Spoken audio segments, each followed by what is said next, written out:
수요예배 시간에는 다윗의 생애를 살펴보고 있습니다. 지난 두 번의 시간을 통해 살펴본 말씀 기억나시나요? 사무엘하를 시작하면서 다윗은 사울의 죽음에 대해 듣게 됩니다. 그리고 그의 죽음에 대한 소식을 듣고요. 거칠애가 아니라 마음 깊이 애도하죠. 자신의 원수였던 사울이었지만 그의 죽음을 기리려 슬픈 노래인 조간을 만들면서까지 그의 죽음을 진심으로 슬퍼합니다.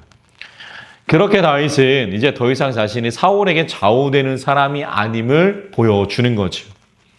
그리고 오늘 읽었던 사무엘하의 본문은 다윗이, 양식이었던 다윗이 먼저는 유다 지파의 왕으로 후에는 이스라엘 왕으로 즉위하는 말씀입니다.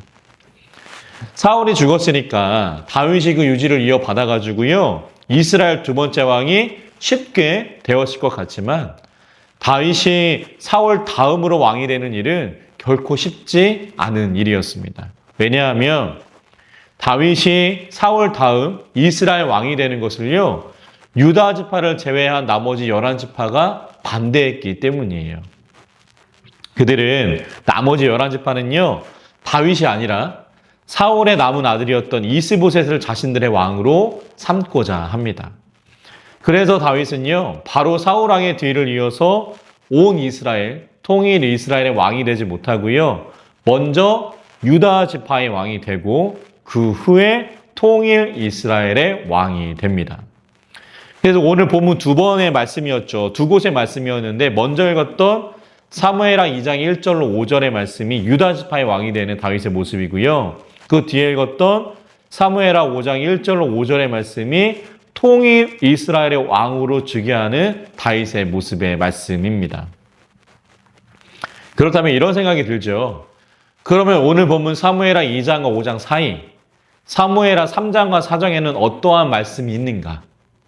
어떠한 말씀이 있을까요? 사무엘하 3장과 4장에는요, 다윗을 왕으로 삼은 유다 지파와 그리고 사울의 아들 이스보셋을 왕으로 삼은 11지파 사이에 전쟁의 내용이 증언됩니다. 말 그대로 우리가 겪었던 것처럼 6.25와 같은 동족 상잔의 비극이 펼쳐진 거예요. 그리고 그 내전에서 다윗이 승리한 후에야 다윗은 비로소 12지파의 모든 동의와 지지를 얻게 되고 통일 이스라엘의 왕이 될 수 있었습니다. 이제 말씀을 한번 살펴보도록 하겠습니다. 우리 오늘 본문이었죠. 2장 1절. 사무엘하 2장 1절 말씀.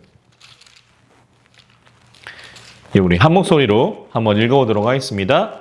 그 후에 다윗이 여호와께 여쭈아뢰되 내가 유다의 한 성읍으로 올라가리이까 여호와께서 이르시되 올라가라.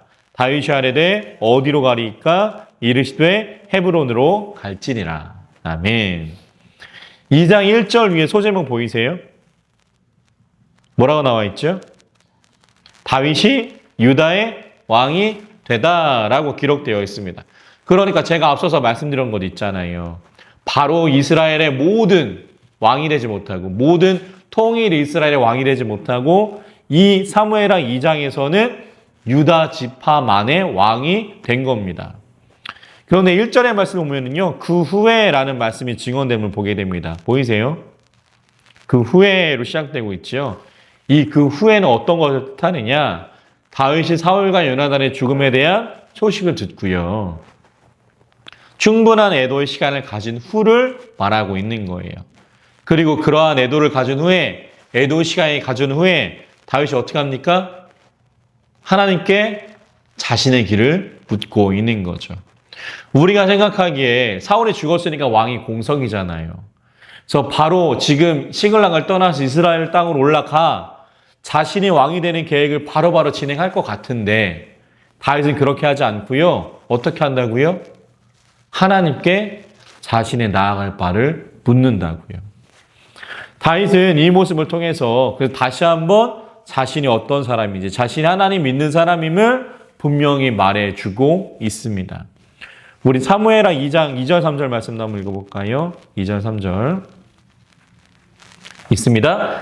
다윗과 그의 두 아내 이스라엘 여인 아히노암과 갈멜 사람 나발의 아내였던 아비가일을 데리고 그리로 올라갈 때에 또 자기와 함께한 추용자들과 그들의 가족들을 다윗이 다 데리고 올라가서 헤브론 각 성읍에 살게 하니라.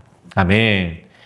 이처럼 다윗은요, 내 맘대로 자신의 갈 길을 결정하는 것이 아니라 2장 1절 말씀처럼 하나님께 묻고요, 하나님께서 말씀하신 후에야 자신의 거처를 2절, 3절의 말씀처럼 헤브론으로 옮기게 됩니다.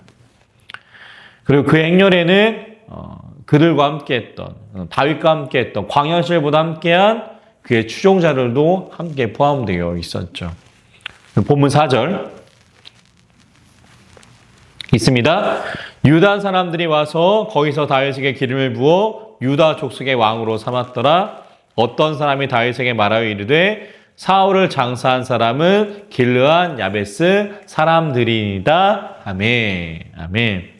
여기에서 이제 드디어 사울이 온전한 통일 이스라엘의 왕은 아니지만 유다 지파의 왕으로 즉위하게 되는 거예요. 말 그대로 반쪽짜리 왕이었지만 어떻게 보면 12분의 1의 왕이었지만 하나님께서 이스라엘 왕으로 기름 부음 받았던 약속의 시작이 바로 이 말씀이 되는 거죠. 이후 앞서서 말씀드린 것과 같이 사무엘하 2장 나머지 말씀과 3장 4장의 말씀을 통해서요, 다윗은 유다 지파와 함께 사울의 아들 이스보셋은 열한 지파와 함께 편을 이뤄서 내전이 벌어지게 됩니다. 그리고 그 결과로 사울의 아들이었던 이스보셋과 그의 군대 장관이었던 아브넬이 죽게 되고요, 열한 지파는 구심점을 잃게 되죠. 그리고 오늘 두 번째 본문인 사무엘하 5장 1절의 말씀이 이어집니다. 우리 5장 1절 한번 찾아볼까요? 5장 1절.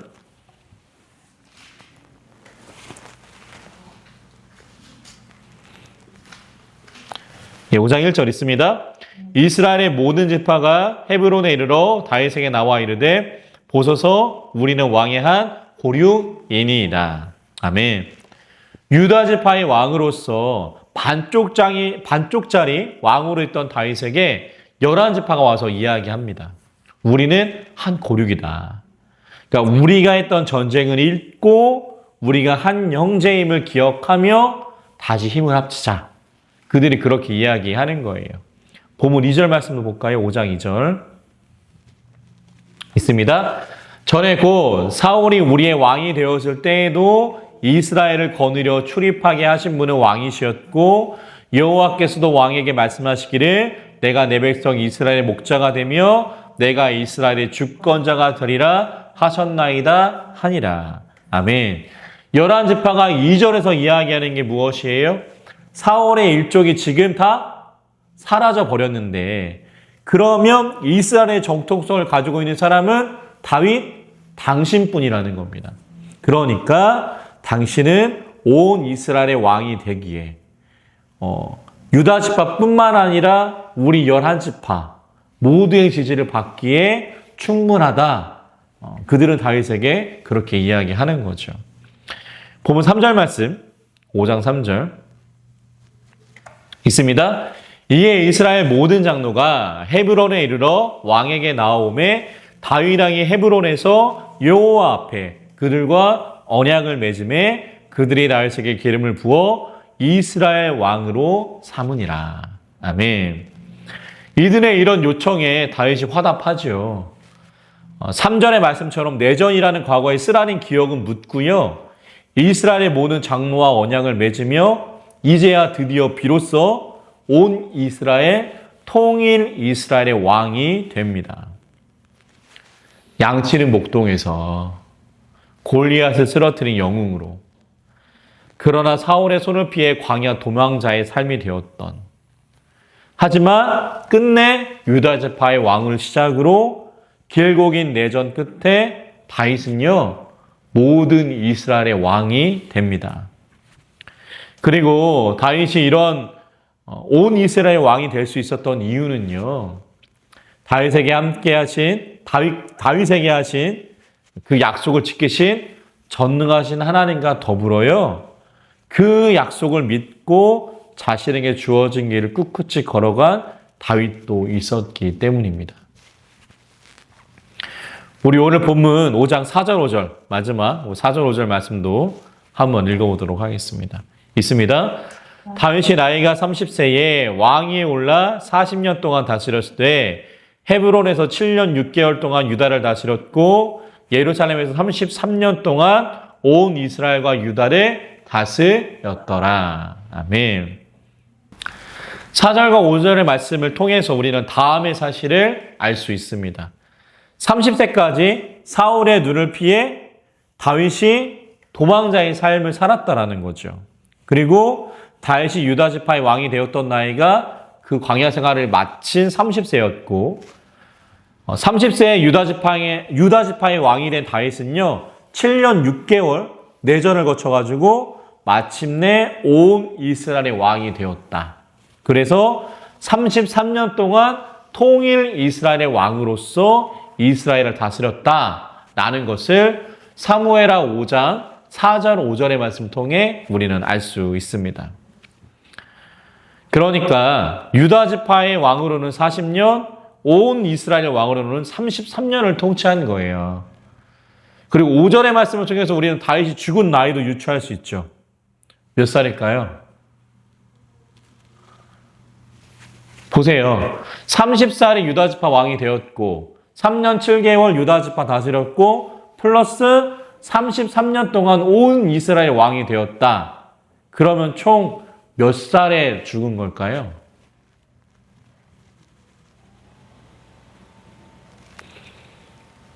다윗은 70세에 하나님의 부름을 받게 됩니다.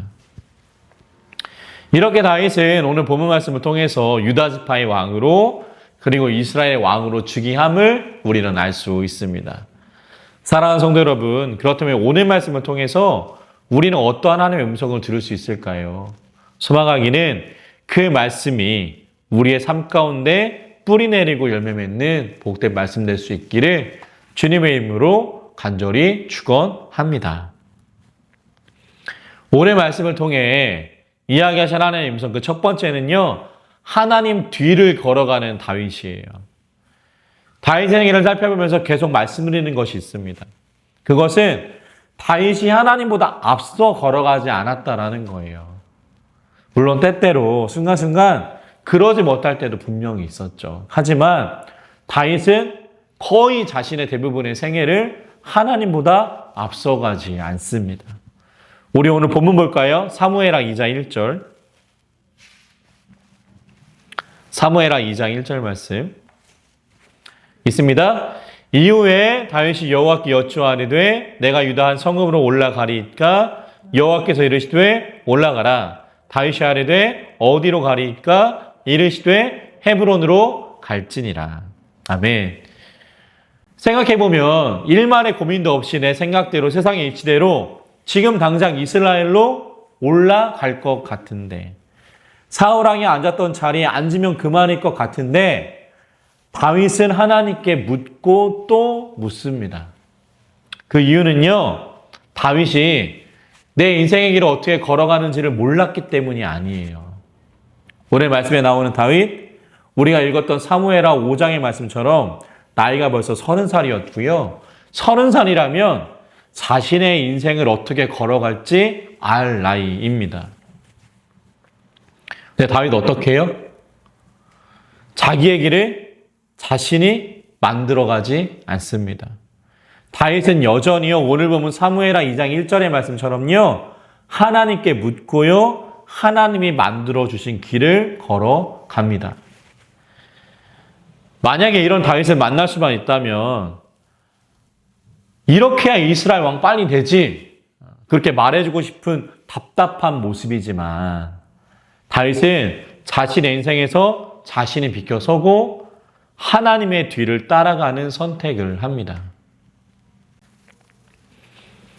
사랑하는 성도 여러분, 그렇다면 다윗은 왜 이렇게 하는 걸까요? 세상 물정 몰라서 그런 걸까요? 세상이 어떻게 돌아가는지 몰라가지고 이렇게 하나님께 묻는 겁니까? 하나님께 묻지 않고 사람들 모으고 뒤에서 판짜고 계획하면 더 빨리 이스라엘 왕이 될 수 있을 것이라는 사실 몰랐기 때문일까요? 우리가 지금까지 살펴본 다윗의 생애를 기억해보면 다윗은 10대 시절부터 왕궁에서 살았던 사람입니다. 그런 그가 왕궁이 어떻게 돌아간다는 사실 몰랐을 리가 없죠.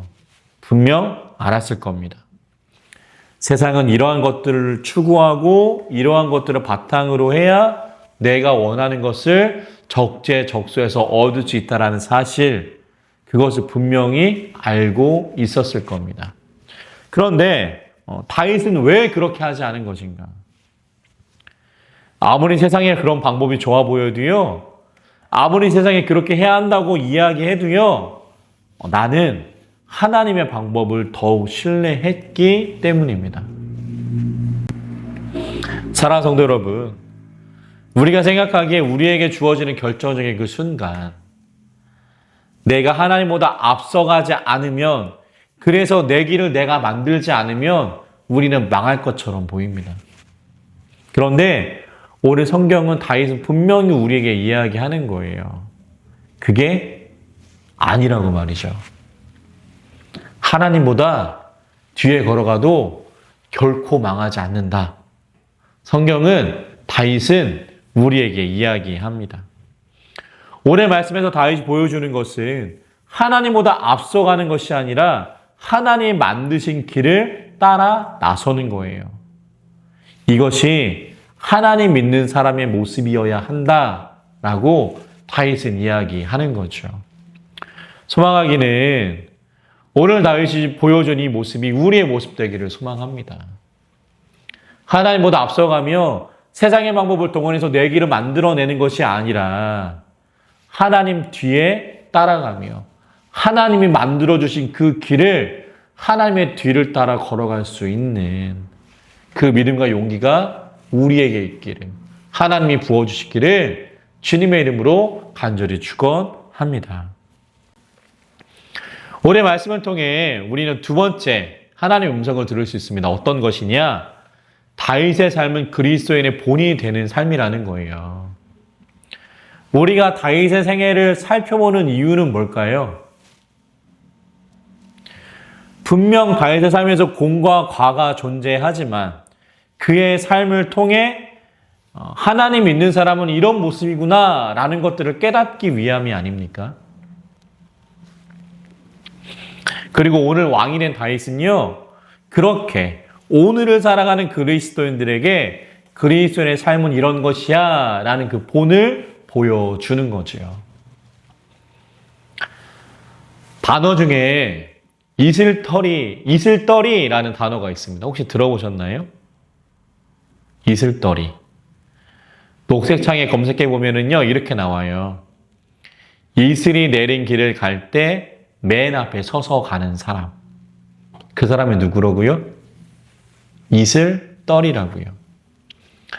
봄이나 초여름에 이슬이 내린 길을 걸어가 보신 적 있으실까요?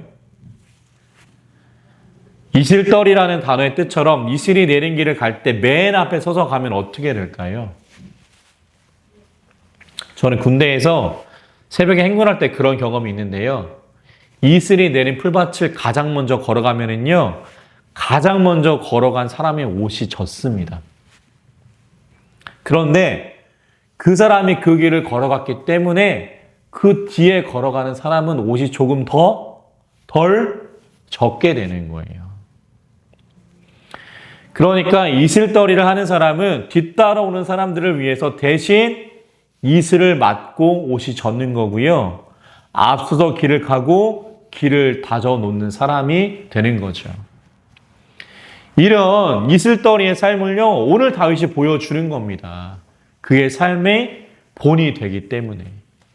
성경에 등장하면서까지 지금까지 아무리 어렵고 힘든 위치에 있을지라도 하나님을 신뢰하며 나아간다면 하나님을 만난다라는 사실, 하나님의 약속을 분명 성취된다라는 그 사실을 우리에게 보여주며 그렇게 살아가기를 권면하는 모습을 다윗이 보여주는 거예요. 몇 년 전에 이런 일이 있었죠. 김관성 목사님이라는 분이 계십니다.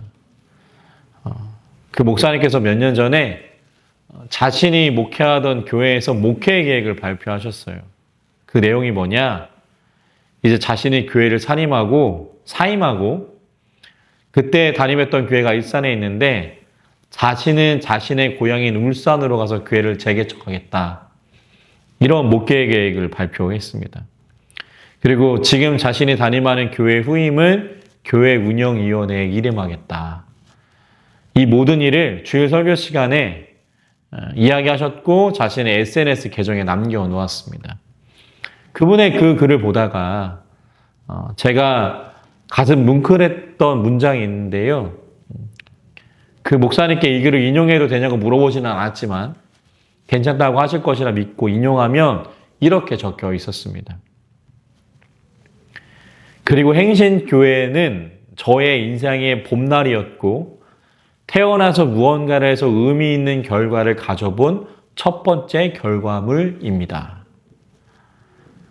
그런데 그분은 그 따뜻한 봄날을 포기하고 그 누구도 빼앗기고 싶지 않은 그 봄날을 포기하고요. 다시 재개척의 자리로 나아간다. 그렇게 이야기를 적어 놓으셨습니다.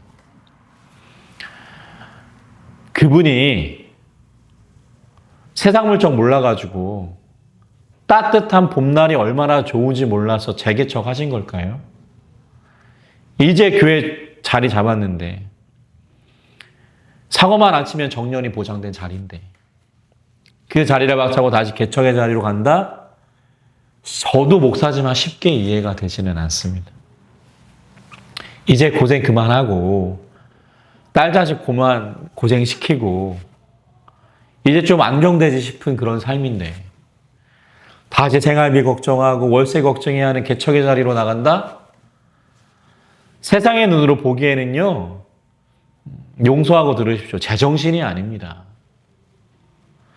그런데 그 김광성 목사님의 글을 읽다가 그때 저에게 생각난 단어가 있어요.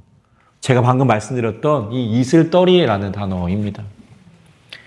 이슬이 내린 길을 갈 때 맨 앞에 서서 가는 사람. 그 모습을 다윗처럼 그 목사님도 보여주신 거예요. 그렇다면 다윗도 그렇고 그 목사님도 그렇고 그렇게 할 수 있었던 이유는 무엇인가? 오늘 말씀에 나오는 다윗의 모습처럼 내가 비록 광야에 있을지라도 내가 비록 오늘 어디서 잘지 모르는 처지라고 할지라도요. 나를 부르신 하나님이 나를 놓지 않고 인도하실 것. 그 하나님에 대한 신뢰가 다윗에게 그 목사님께 있었기 때문입니다. 다윗이 이스라엘 옷이 졌더라도 하나님의 길을 걸어갔던 그 모습이 또한 그 김광성 목사님의 그 모습이 오늘 많은 목회자와 성도들의 본이 됩니다. 그 목사님의 현재 상황을 간략하게 말씀드리면요. 지금 울산에 가서 재개척하셨고요. 전에 했던 교회 못지않은 아름다운 교회를 갖고 가고 계십니다. 그곳에서도 이슬더리의 본을 보여주고 계세요. 사랑하는 성도 여러분, 한국 교회가 손가락질의 대상이 된 것이 무엇 때문입니까? 많은 이유가 있겠지만은요. 오늘 다윗의 생애에서 다윗이 보여줬던 것처럼 본이 되지 못했기 때문입니다. 길을 내어도요. 세상의 길과 다를 바가 없었기 때문이에요. 교회는요. 하나님의 길을 내야 합니다. 세상과 다른 길을 내야 해요. 그리고 그 길에서 세상과 다른 길을 내는 그 길에서 우리를 부르고 우리에게 약속하신 그 약속을 성취하신 약속의 하나님을 만나야 합니다. 이슬더리의 삶. 그 이슬더리의 삶을 중요한 것은 그 사랑할 자를 하나님은 지금도 찾고 계신다라는 거죠. 소망하기는 우리는 다른 길을 내기를 소망합니다. 본이 되기를 소망합니다. 손가락질이 아니라 그러므로 그 사람들에게 교회가 다름을 보여줄 수 있는 우리 못자리 교회 될 수 있기를 주님의 이름으로 간절히 축원합니다. 오늘 말씀을 정리해 보겠습니다. 오늘은요, 유다 지파의 왕, 그리고 또 온 이스라엘 왕이 된 다윗의 모습을 살펴봤죠. 다윗은 손꼽아 기다리던 순간이었을지 모릅니다. 그런데 그 일에 기쁨을 감추지 못하는 것이 아니라 하나님 앞에 서 있음을 기억하는 모습을 우리에게 보여줍니다. 그 이유는 아마도 다윗은 왕이 되는 것보다 내가 하나님의 말씀을 진정으로 믿는 것, 내가 하나님보다 앞서가지 않는 것을 더 마음에 깊이 두었기 때문일 것입니다. 내가 이런 것들을 놓치지 않는다면 분명 하나님이 나를 더욱더 이끌어 가실 거라는 그 믿음이 다윗에게 있었던 거죠. 사랑하는 성도 여러분, 우리에게도 다윗의 이 모습이 있기를 소망합니다. 그래서 우리도 신앙생활에 누군가의 본이 되기를 소망해요. 우리가 진정 하나님의 사람의 모습으로 나아가기를 소망해요. 그렇게 다른 사람의 본이 될 수 있는, 세상과 다른 하나님의 길을 낼 수 있는 모습으로 남은 3일도 살아갈 수 있는 여기 계신 귀한 성도님들과 제가 될 수 있기를 주님의 이름으로 간절히 축원합니다.